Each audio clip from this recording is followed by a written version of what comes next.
Well, thank you. And Democrats, we are really proud of the American Rescue Plan that will be headed to President Biden's desk later this week.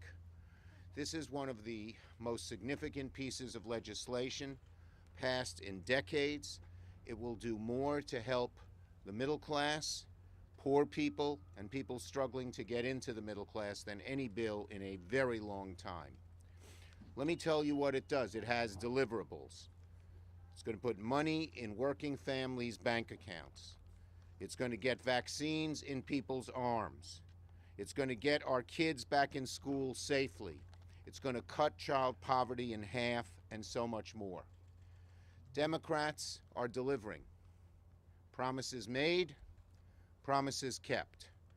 We told America in December that if we got the majority, we would get these things done. And now, with only a short amount of time that we've been in the majority, we have gotten them done.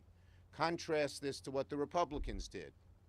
They passed a bill of about the same size, $1.7 trillion, that went primarily for the very wealthy and the biggest corporations in America and did virtually nothing to help middle-class people.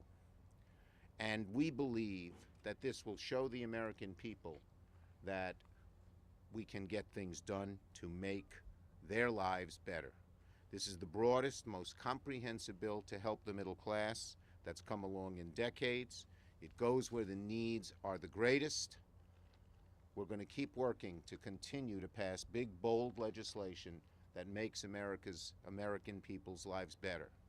Why did so many people turn to a man who was a liar, a demagogue, a bigot with authoritarian personality?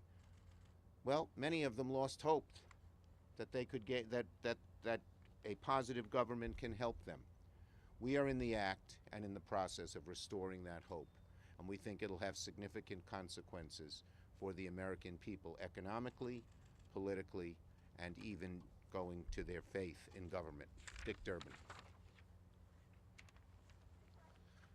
I'd like to beg your indulgence to say something that's slightly off topic to start with. We can never erase the sad memory of what happened to Judge Merrick Garland 5 years ago in the United States Senate. But we can give this remarkable man an opportunity to write a new chapter of public service in his life. Within the hour, we will do that. Merrick Garland is the right man for this moment in the history of the Department of Justice. On topic, I thought that the health care plan sponsored by President Obama was my most important vote when it came to domestic issues in the time I've served in Congress. But in passing the American Rescue Plan, we make the most dramatic change in America in modern times with this legislation. This is historic. We will cut child poverty in half. We will extend crucial unemployment benefits for millions of Americans. We will continue to provide a lifeline to struggling businesses. We will support state and local government workers, direct checks to millions of American families. We will empower our schools to open safely. And most importantly, we will fund vaccine creation and distribution to get shots in the arms of Americans. What was a ghost town of the Senate for 4 years came alive Saturday, and the American people took notice. On Saturday, Senate Democrats voted for a package that enjoys broad bipartisan support. Democrats, Republicans, and Independents. Yet sadly, amazingly, not a single Republican supported it. Senate Democrats voted to send $1,400 checks to Americans bearing the brunt of this crisis. Not a single Republican joined us. We voted for a national vaccination program to get shots into people's arms. Not a single Republican joined us. We voted for aid for small businesses struggling to keep their doors open. Not a single Republican joined us. We voted for funding to keep educators on the payroll to safely reopen our schools. Not a single Republican joined us. When I think of all the Trump administration plans I voted for last year, the CARES Act, which passed unanimously 96-0, and the December Relief Act under the Trump administration that passed 92-6, it was a question of serving this country by supporting a plan endorsed by Donald Trump, and not a single Democrat voted no. So when it came time to return the favor and have the Republicans stand with the new Democratic administration, it is sad that not a single Senate Republican voted yes. Senate Democrats will continue to listen to the American people and public health experts as we work to put this pandemic behind us. After Saturday, the Republicans have to decide whether they want to sit on the sidelines or join us in governing this nation. Senator Murray.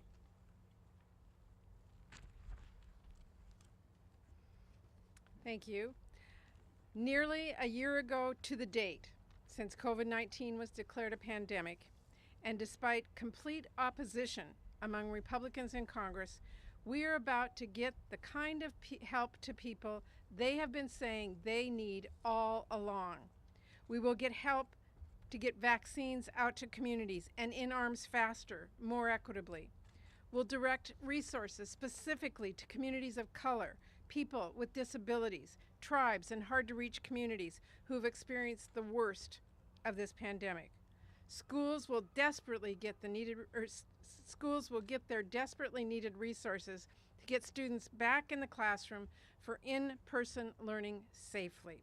Working parents will get help to afford childcare, and more childcare providers will be able to stay open. The small businesses we all know and love in our communities will get support to weather this storm. More than 1 million workers and retirees nationwide, including 182,000 people in my home state of Washington, will no longer have to worry about losing their hard-earned retirement benefits. And people across the country who have struggled the most with the economic consequences of this pandemic will get direct payments, tax relief, and unemployment benefits to ease these impossibly tough times. Too often during this pandemic, the message people have gotten from the federal government is, you're on your own. Whether you're a teacher, a worker at a meatpacking plant, or a governor trying to avoid having to fight for resources with other states. But the American Rescue Plan says, let's make sure we can all get through this. Let's make sure no one is left behind. To families in Washington State and across this country, help is finally on the way. And Democrats are going to get this done and continue the long work ahead to build back stronger and fairer from this crisis. Thank you. Senator Stabenow.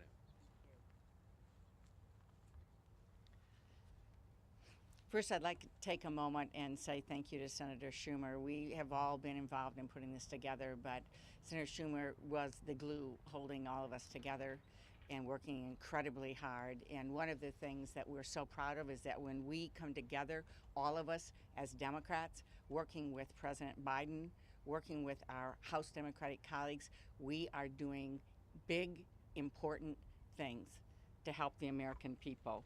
And the difference is, this is about people. This is about putting people first. My colleagues have gone through what is in this.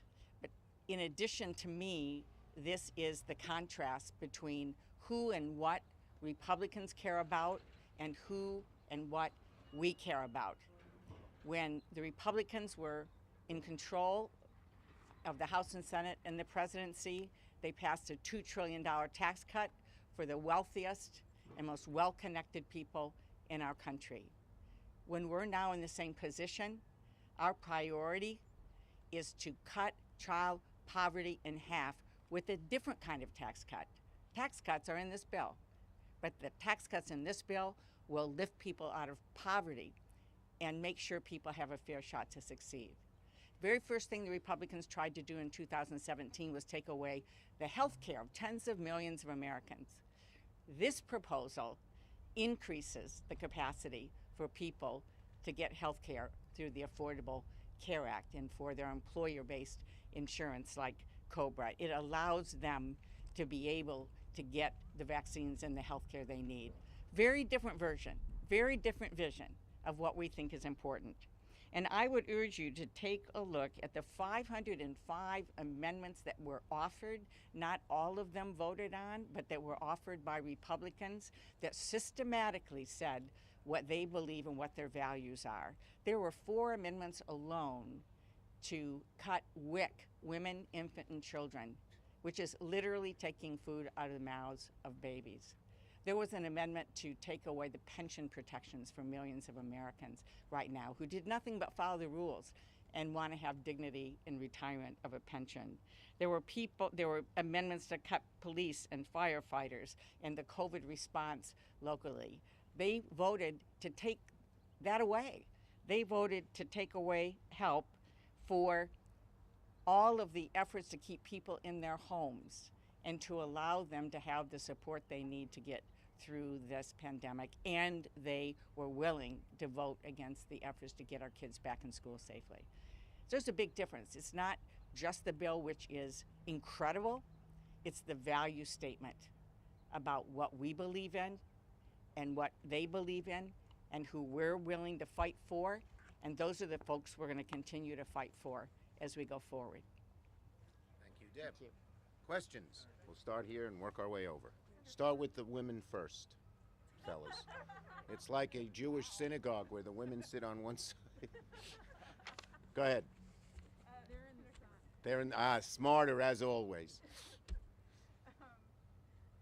The aid that went out, I almost forgot what I was going to ask. Well, then we'll have to go over and let.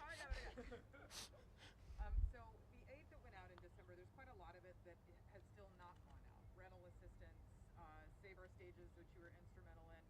There's even more now you're putting in for a restaurant fund. Agencies like SBA, IRS, they're having trouble standing up these programs. What are you doing to ensure that Yes. money will get out the door fast? I've been talking to both the cabinet level officials, both in and out. I've talked to the SBA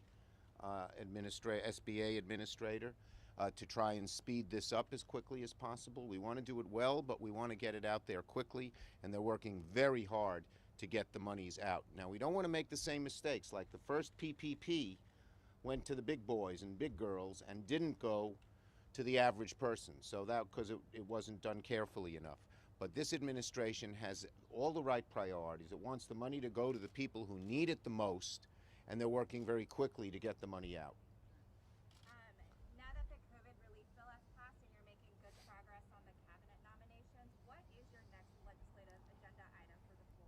Well, we have a lot of things we want to get done. Obviously, the Build Back Better bill is important. Obviously, doing something about China is important. Obviously, many of the bills the House has sent over to are important. And we're going to do, our first priority is to fill up the President's cabinet. We're making good progress this week and next week. And then we will decide on the next things to go forward on. Thank you. Mr. Leader, there's been a lot of talk about changing the filibuster. Where are you at? Where is the caucus at after Look, this? here's what the caucus believes firmly, and I think it's all of us. We need a big, bold agenda, just like we passed last Saturday, but on many other areas as well. And we're going to do everything we can to get that bold agenda done. We want to work with Republicans, any Republicans we can, and we hope they'll work with us. But job number one, get that bold agenda done. So if Republicans won't join us in that, our caucus is going to come together and figure out the next steps. As I've said many times before, everything's on the table. Mr. Leader, you just brought up the PPP program. Do you think it needs to be extended beyond March 31st? If it needs to be extended beyond March 31st, it's something I would support, and hopefully we can get strong bipartisan support and just extend it. Are you talking to the administration about that? Yes.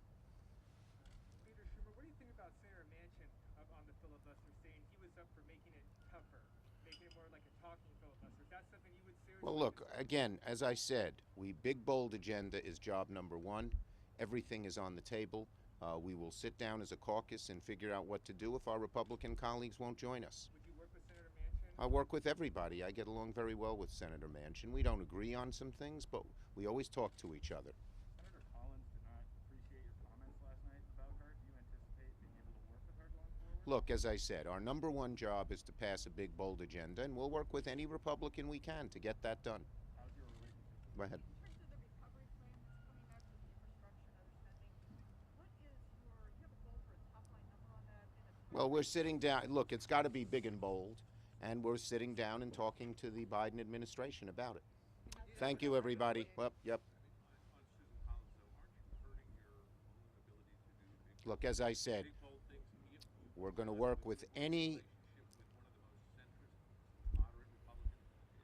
We're going to work with every Republican we can to get a big, bold agenda done.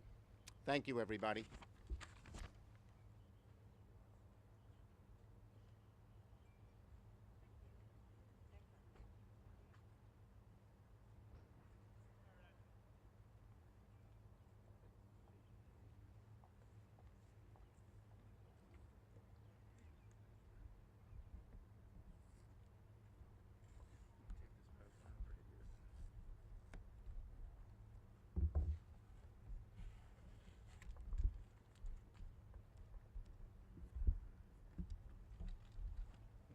Let me get this one. Maybe easier. So